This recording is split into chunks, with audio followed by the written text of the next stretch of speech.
आप देख रहे हैं इंडिया न्यूज़ का डिजिटल प्लेटफॉर्म। आपके साथ मैं रचना बंसल।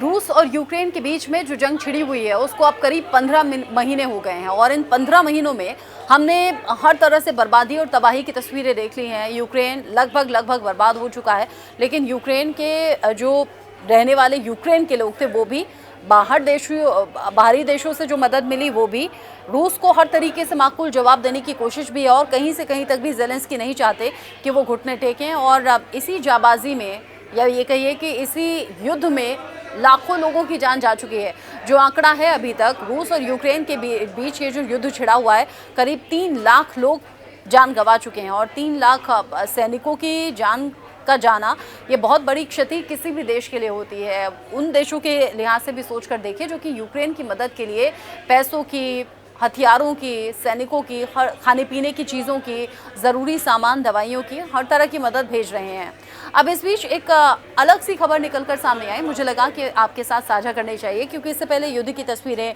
या इनके बीच में दर्द की कहानियाँ या फिर परिवारों को बिखरते हुए लोगों के शवों का ढेर, ऐसी कई तस्वीरें हमने आपको पहुँचाई हैं। लेकिन इन सब के बीच में एक इनिशिएटिव यूक्रेन की तरफ से लिया गया है और यूक्रेन की सरकार की तरफ से ये इनिशिएटिव लिया गया है। जो भी सैनिक वहाँ पर हैं जो कि युद्ध के मैदान में जा रहे हैं या फिर जा रहे हैं ये सोचकर कि रूस के सैनिकों को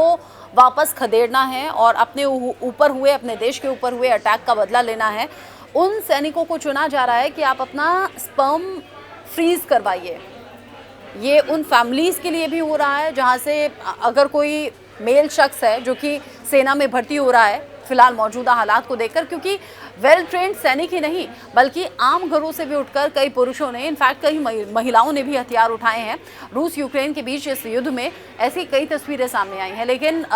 ऐसे पुरुष जो कि देशभक्ति का जज्बा रखते हैं, ऐसे पुरुष जो कि अपने देश की रक्षा के लिए जान तक न्यौछावर करने के लिए तैयार हैं, उन सभी वीर सैनिकों को ये कहा जा रहा है कि आप अपना स्पर्म फ्रीज करा दीजिए। आप सोचेंगे कि ऐसा क्यों हो रहा है? ऐसा इसलिए हो रहा है क्योंकि युद्ध के मैदान में अगर जाते हैं और अगर उनके साथ कोई भी अनहोनी होती है, या तो उनकी जान चली जाती है या तो भविष्य में वो अगर बच्चा पैदा करने के लायक नहीं रहते हैं, तो ये सरकारों का फैसला है कि आगे आने वाली नस्ल रुक ना जाए, उनकी पीढ़ियां यहीं पर थम ना जाएं, आगे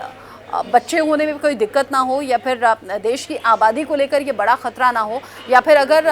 वो शख्स इस युद्ध में मारा जाता है तो उनका वंश यहीं पर रुक ना जाए। ये सब कुछ इस सोच से, इस लिहाज से हो रहा है। इसमें सरकार का भी बड़ा इनिशिएटिव है। कई फैमिलीज़ भी ऐसी हैं जो चाहती हैं कि हाँ, रजामंदी के साथ ये सब कुछ होना चाहिए, और कई मेल्स जो कि युद्ध के मैदान में जाते हुए हथियार उठा रहे हैं वो भी जानते हैं कि जान को खतरा है, इसीलिए वक्त रहते ही ये कदम उठा लेना बेहतर होगा। सिर्फ यूक्रेन ही नहीं बल्कि रूस की तरफ से भी ऐसा हो रहा है, क्योंकि रूस से जो सैनिक इधर यूक्रेन में आते हैं अटैक करने के लिए, उनमें भी रूस के कई सैनिक मारे गए हैं। जब ये 3 लाख तक का आंकड़ा है तो आप समझिए कि अच्छा खासा नुकसान यूक्रेन ने झेला है, तो फिर वही नुकसान रूस के सैनिक यानी कि रूस के लोग भी झेल रहे हैं। इसीलिए स्पर्म फ्रीज कराने का ये तरीका सुझाया गया है और रोज़ाना के बेसिस पे 10-10 सैनिक आते हैं जो कि अपना स्पर्म फ्रीज करा रहे हैं, ताकि ये जो सोच है, ये जो देशभक्ति का जज्बा है, ये आगे आने वाली जनरेशन्स में भी रहे। कई फैमिलीज़ ऐसी भी हैं जहाँ पर मेल्स बचे ही नहीं हैं, उन्हें भी ये स्पर्म डोनेट किया जाएगा ताकि वहाँ भी आगे पीढ़ियाँ बढ़ती रहें, वंश बढ़ता रहे। युद्ध को लेकर या फिर युद्ध को थमने को लेकर तो अभी ऐसा कोई अपडेट नहीं है, लेकिन हाँ, एक तरीका ज़रूर सरकारों ने खोज निकाला है ताकि जनरेशन्स आगे बढ़ती रहें और जनसंख्या कम ना हो, हर परिवार आगे बढ़े। आपको ये सोच कैसी लगी बताइएगा।